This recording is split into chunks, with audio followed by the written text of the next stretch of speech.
এবারও বছরের শুরুতে অনেকগুলো রেজলিউশন করেছিলেন, সেই গোলগুলো এখন কেমন চলছে? কনসিস্টেন্ট থাকতে পারছেন নাকি অলরেডি সেই ট্র্যাক থেকে ছিটকে গেছেন? জানেন কি, আমাদের ব্রেন কোনো কিছু শেখার চেয়ে বরং শিখব বলে পরিকল্পনা করতে বেশি আনন্দ পায়। একে মনোবিজ্ঞানের ভাষায় বলা হয়ে থাকে ফ্যান্টাসি রিয়েলাইজেশন। অর্থাৎ কোনো নতুন কোর্সে এনরোল করা কিংবা বুকমার্ক সেভ করা, এগুলো করার মাধ্যমে ব্রেন ডোপামিন রিলিজ করে, আমাদের এক ধরনের মিথ্যে সার্থকতা দেয়। আপনি আসলে কিছু শিখছেন না, বরং নিজের অজান্তেই নিজের সাথে শেখার অভিনয় করছেন।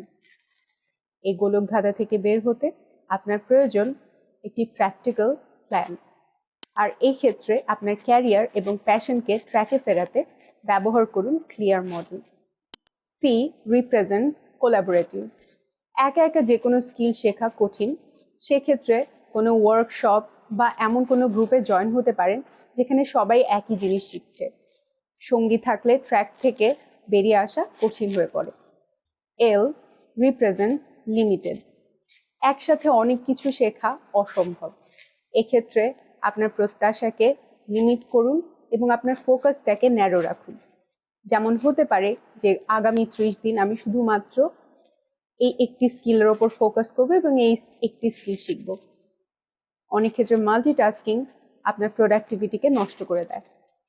ই রিপ্রেজেন্টস ইমোশনাল।